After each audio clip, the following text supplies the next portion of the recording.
जय हिंद दोस्तों, मैं कृष्णा आप लोग को Rahul Kumar R study centre पर स्वागत करते हैं। जैसा कि हम लोगों ने कल पॉलिटी का जितना सेशन किया था उससे आज आगे करते हैं, ठीक है। तो पहला है, संविधान देश की सरकार का स्वरूप बताता है। संविधान क्या करता है? तो देश की सरकार का स्वरूप बताता है। इसमें पहला पॉइंट है संसदात्मक सरकार। संसदात्मक सरकार राज्य का प्रमुख अलग, शासन का प्रमुख अलग होता है। जैसे राज्य का प्रमुख कौन होता है? प्रेसिडेंट, ठीक है। उसी तरह शासन का प्रमुख कौन होता है? पीएम। यहाँ पे राज्य का प्रमुख का मतलब देश का प्रमुख होता है। जैसे मान लीजिए भारत को ही मान लेते हैं, तो भारत का जो पहला नागरिक होता है कौन होते हैं? तो राष्ट्रपति होते हैं। लेकिन जितना भी शासन व्यवस्था कौन देखते हैं? तो नरेंद्र मोदी यानी प्रधानमंत्री देखते हैं, ठीक है। अगला है, दूसरा है अध्यक्षात्मक सरकार, ठीक है। राज्य और शासन का प्रमुख एक ही व्यक्ति होता है। राज्य और शासन का प्रमुख कौन होता है? तो एक ही व्यक्ति होता है। इसमें उदाहरण के स्वरूप हम लोग लिए हैं अमेरिका, रूस, चीन, ठीक है। तो वहाँ का जो शासन व्यवस्था देखते हैं तो अमेरिका के राष्ट्रपति ही देखते हैं, ठीक है। अगला है, तीसरा है अर्ध अध्यक्षात्मक सरकार, जिसमें दोनों का लक्षण हो। संसदात्मक सरकार और अध्यक्षात्मक सरकार दोनों का लक्षण मिले, उसको क्या बोलेंगे? अर्ध अध्यक्षात्मक सरकार, जो कि इसका एग्जाम्पल है हम लोग का भारत देश। संविधान का वर्गीकरण, ठीक है। तो हम लोग पढ़ रहे हैं भारत के संविधान के वर्गीकरण के बारे में, ठीक है। तो यहाँ पे जो संविधान का वर्गीकरण है ये निम्न प्रकार से हैं। तो आइए हम लोग पहला पॉइंट देखते हैं, जो कि सारे एग्जाम के व्यू से सारे VVI क्वेश्चन है, ठीक है। तो उद्गम या उत्पत्ति के आधार पर जो भारत का संविधान है वो निर्मित है या विकसित है। तो इसमें बताना है कि उद्गम या उत्पत्ति के आधार पर भारत का संविधान कैसा है। तो सीधी सी बात है, ये क्या है? निर्मित है, ठीक है। अगला है दूसरा पॉइंट, शासन प्रणाली के आधार पर राजतंत्र या लोकतंत्र। तो शासन प्रणाली के आधार पर जो भारत का संविधान वो कैसा है? राजतंत्र है या लोकतंत्र? तो इसका सही आंसर होगा लोकतंत्र, ठीक है। तीसरा पॉइंट है संशोधन के आधार पर कठोर या लचीला। संशोधन के आधार पर जो है भारत का संविधान कैसा है? कठोर है या लचीला है, या इनमें से दोनों है? तो यहाँ पे सही आंसर हो जाएगा दोनों। तो यहाँ पे जैसे कि मान लीजिए कि भारत में कोई बिल आता है तो सारा सांसद लोग मिलकर सपोर्ट करता है, तो वहाँ पे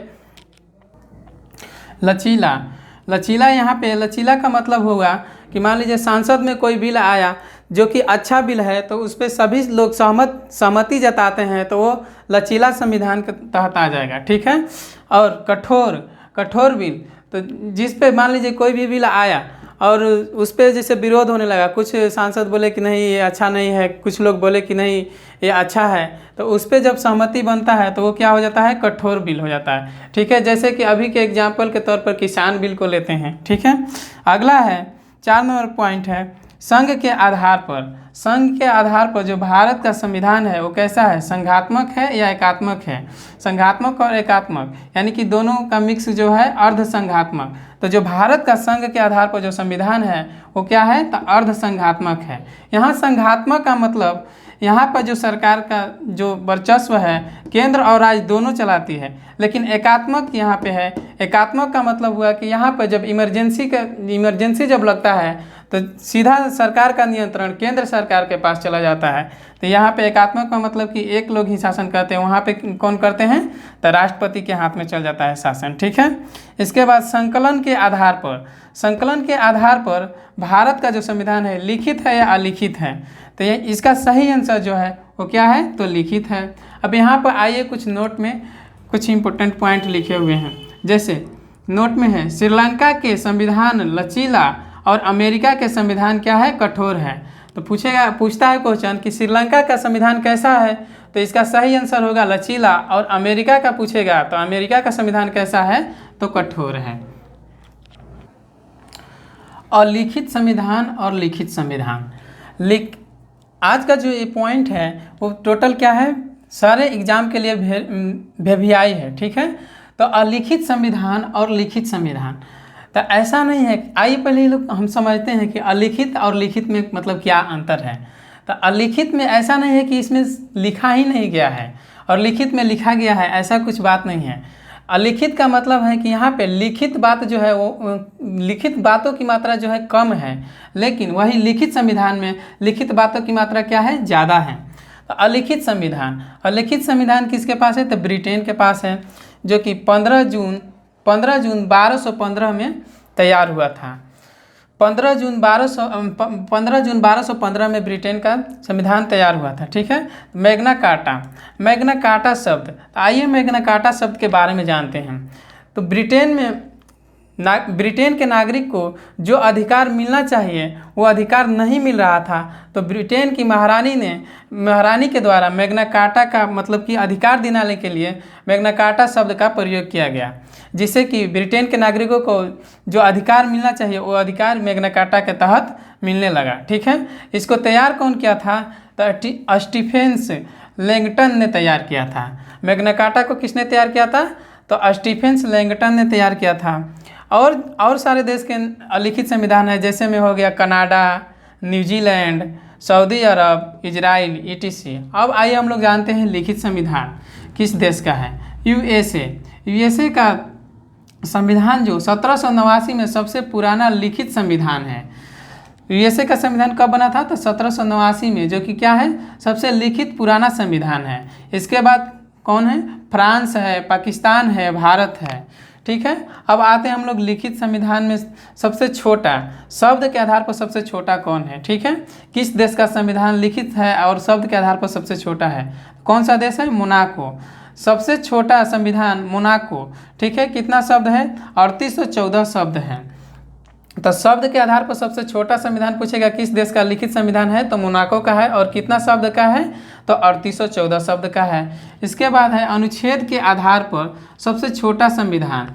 तो अनुच्छेद के आधार पर सबसे छोटा संविधान अमेरिका का है, जो कि जिसमें कि केवल 7 अनुच्छेद हैं और शब्द कितने हैं, 7762 शब्द हैं। ठीक है। अगला पॉइंट है सबसे नया संविधान, क्यूबा 2019। तो सबसे नया संविधान किस देश का है, तो क्यूबा का है। और कब बना है, तो 2019 में बना है। ठीक है। एशिया का सबसे पुराना संविधान जापान के पास है, जो कि 1889 में बना था। ठीक है। जापान के संविधान को क्या बोलते हैं, मीजी संविधान बोलते हैं। भारतीय संविधान का जनक या पिता किसे कहते हैं, ये क्वेश्चन बार बार एग्जाम में पूछते रहता है कि भारतीय संविधान का जनक किसे कहते हैं। तो किसे कहते हैं, तो भीमराव अंबेडकर को कहते हैं। इसके बाद है कि संविधान को लिखा किसने, संविधान को प्रेम बिहारी राय जद्दा ने लिखा। किस भाषा में, अंग्रेजी में। तो अंग्रेजी में संविधान को किसने लिखा था, तो प्रेम बिहारी राय जद्दा ने लिखा था। हिंदी में बसंत कृष्ण वैद्य ने लिखा था, बसंत कृष्ण वैद्य ने। तो क्वेश्चन आता है कि हिंदी में संविधान को किसने लिखा था, तो बसंत कृष्ण वैद्य ने लिखा था। प्रेम बिहारी राय जद्दा, तो इन्होंने लिखा था। ठीक है। अंग्रेजी भाषा में। तो जो भीमराव अंबेडकर थे, तो इनको बोले, प्रेम बिहारी राय जद्दा को बोले कि आप संविधान लिख रहे हैं, तो आप इसके लिखने का कितना रुपया लीजिएगा। तो इन्होंने साफ पैसा लेने से मना कर दिया और बोला कि हमें एक अधिकार दे दीजिए कि संविधान के हर पेज पे प्रेम लिखें बस। ठीक है। तो उन्होंने यह अधिकार दे दिया कि प्रेम बिहारी को यह अधिकार दे दिया कि हर संविधान के पेज के नीचे प्रेम लिखें। ठीक है। इसके बाद यहाँ पे आया हुआ है राम प्रसाद सक्सेना का नाम लिखा, जो गुरु के प्रेम बिहारी राय जद्दा के, मतलब कि जो गुरु थे कौन थे, प्रेम बिहारी राय जद्दा के जो गुरु कौन थे, तो राम प्रसाद सक्सेना थे, जो कि अंतिम पेज पे, संविधान के अंतिम पेज पे किनका नाम लिखे थे वो, तो गुरु का अपना नाम लिखे थे। किनका, तो राम प्रसाद सक्सेना का नाम लिखे थे।